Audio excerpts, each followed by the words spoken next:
Simon & Schuster Audio presents Days of Gold by Jude Deveraux.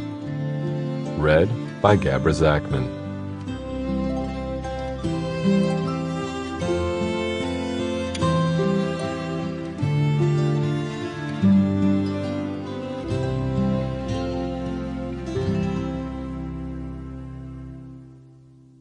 Scotland, 1766. "Have you seen her yet?" "Nay, I have not," Angus McTern said, for what seemed like the 100th time. He had just come in from the hills, and he was wet, tired, hungry, and cold, but all anyone could talk about was Neville Lawler's fancy English niece, come to the old castle to look down her nose at the poor Scots.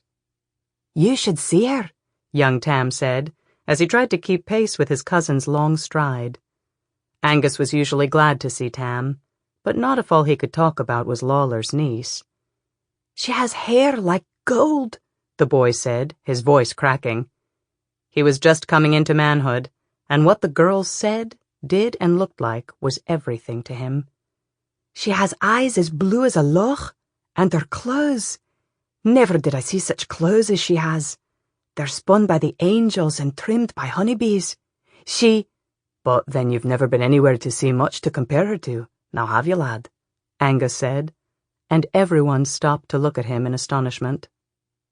They were in the big stone courtyard that had once belonged to the McTern family.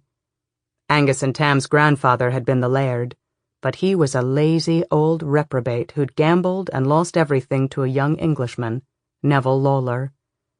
Angus had been just 9 at the time, living with his widowed mother, and it had been Angus who the clan turned to.